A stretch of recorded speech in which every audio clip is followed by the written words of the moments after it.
Chapter 12. The Search for Moreau. Emling went in front. Montgomery followed, with his head down and his hands in his pockets. He could not walk in a straight line because of the whiskey. My left arm was tied up and painful, but luckily my right arm was fine. I carried our only gun. We took a narrow path through the trees. Suddenly, Emling stopped, listening. We listened too. Some animal people were coming towards us. "He's dead," said one voice. "He isn't dead! He isn't dead!" said another. We saw, said some others.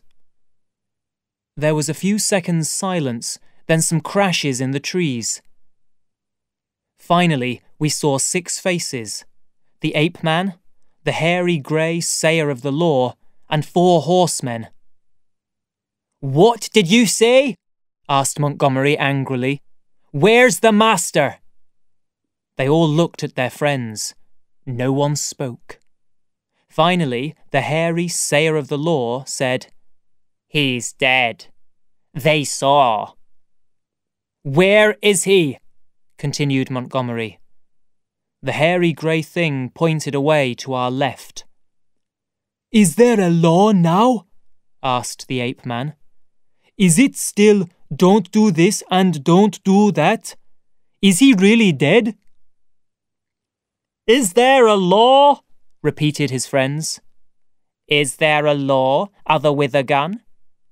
He is dead," said the sayer of the law. They all stood watching us. Montgomery's eyes were still swimming in whiskey. "Prendick," he said. "He's clearly dead, so—" I thought quickly and stepped towards the animal men. "Children of the law," I said loudly. "He is not dead." Emling turned his sharp eyes on me, but I continued. "He has changed his shape.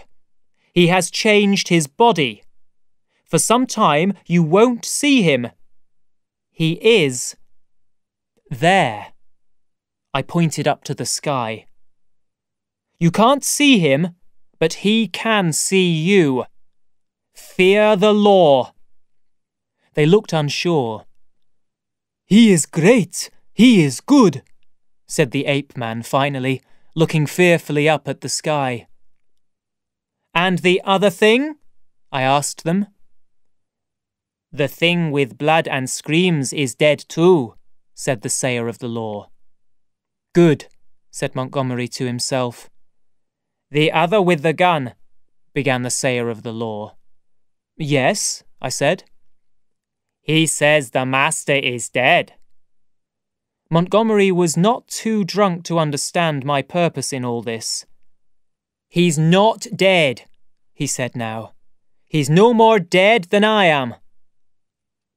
"Some have broken the law," I continued. "They will die. Some have died already. Show us the master's old body." "It is this way, walker with tears in the sea," said the sayer of the law. We were following him through the trees when suddenly a rabbit crossed our path. Behind it came a great bear man, too fast to stop.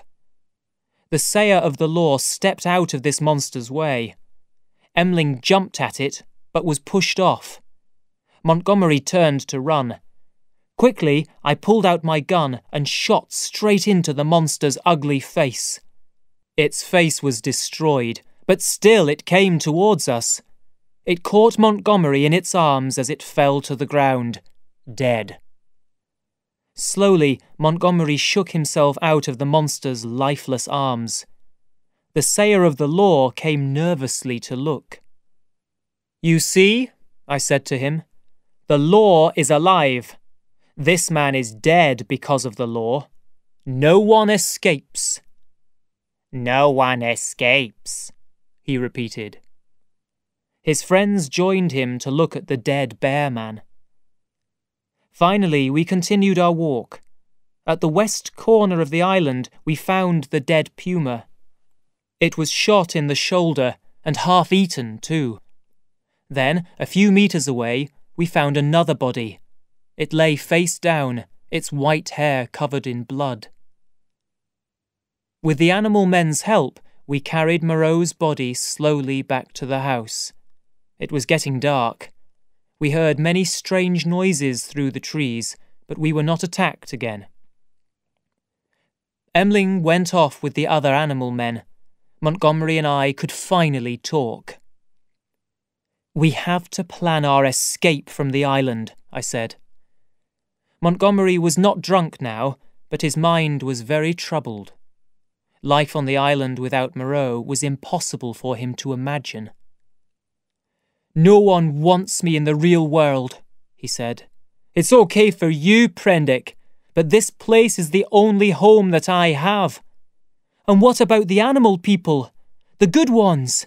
They need our protection." "What will happen to them if we go?" I asked. "The meat-eaters will eat the others. They all change back to animals in the end." He reached for the bottle of whiskey and drank a large glass of it. He offered some to me, but I refused.